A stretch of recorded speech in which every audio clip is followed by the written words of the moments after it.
परभणी तालुक्यातील सहजपूर, जवळा, आमडापूर आणि कोथाळा परिसरात शक्तीपीठ महामार्गासाठी सक्तीने मोजणी सुरू केल्याने शेतकऱ्यांचा तीव्र विरोध उफाळून आला असून आधी गोळ्या घाला नंतरच जमीन घ्या अशी संतप्त प्रतिक्रिया देत शेतकरी व शेतकरी महिलांनी आंदोलन केलंय।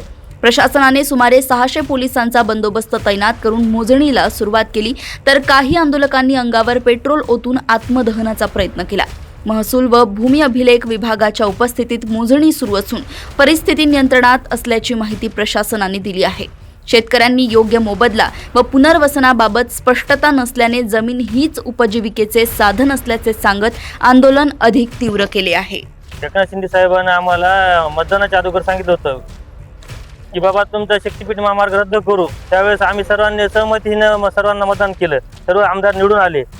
त्याच्यानंतर आता याच्या निवडणुका झाल्या, जिल्हा परिषद झाल्या, जिल्हा परिषद निवडणुका संपल्या की यांनी आचारसंहिता संपल्यानंतर सुरू केली, यांनी डायरेक्ट मोजणीच्याच तारीखा डिक्लेअर करून टाकल्या।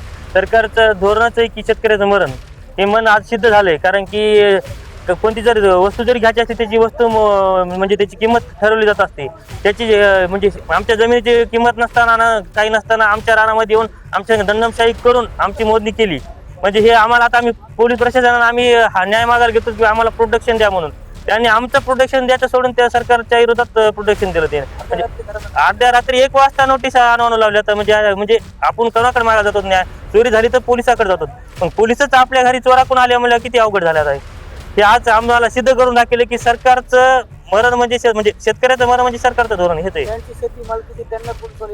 त्यांना गावामध्ये पाहुणा जरी आला तरी त्याला गावात एंट्री नाही। ॲम्ब्युलन्स फक्त डिलिव्हरीचे ॲम्ब्युलन्स फक्त गावाच्या बाहेर जाणार। अटॅक जरी आला तरी गावातच मारायचं त्याला। अटॅक आला तरी म्हणजे ऍक्सिडेंट झाल्यानंतर आपण येतो ना दवाखान्यामध्ये, तसं नाही यायचं धोरण। ऍक्सिडेंट झाल्या तर जागाच मोरू द्या म्हणजे आजचे दिवस। फक्त काय सांगायचं सरकारला आमचा जाहीर निषेध आहे आमचा। आम्ही विरोध शक्तीपीठाला कायमस्वरूपी राहणार। आजची मोदी जी झालेली आहे का ती आम्हाला मान्य पण नाही आहे आणि हे आमचं म्हणजे शक्तीपीठा म्हणजे आम्ही विरोध राहणार। काय मागणी सरकारनं आतापासून तोंडच उकललं नाही।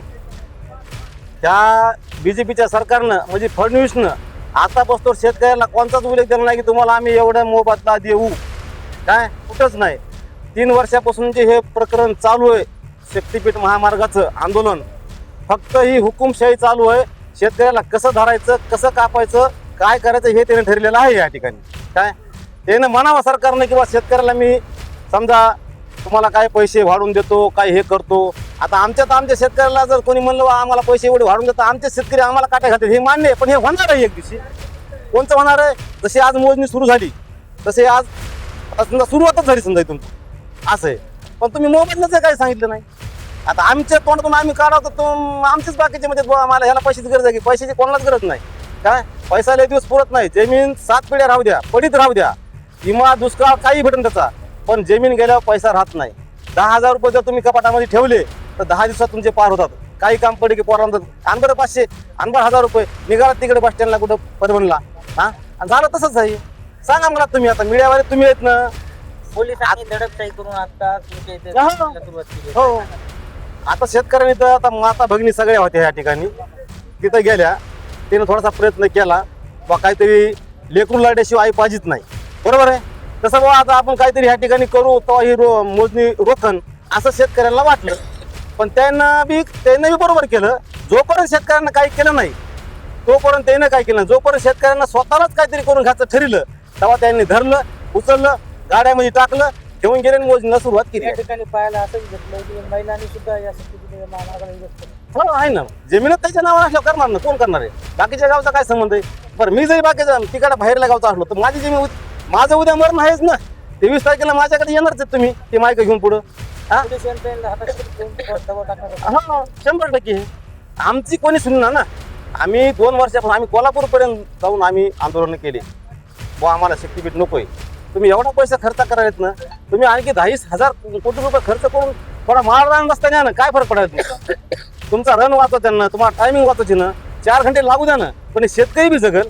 आणि ज्या समजा ठिकाणी शेतीचं समजा बागायती नसल, समजा भुमरूट रान असन, काय तिकून न्या ना रस्ता। जमीन का नाही का? जमीन भरपूर आहे, पण तुम्हाला इथून म्हणजे काय एवढा अट्टहास? ह्या सरकारचा अट्टहास कशासाठी एवढा पाहिजे? बागायती जमीन आहे ह्या, आता हळदी ऊस हे साधं पीक आहे हे। हा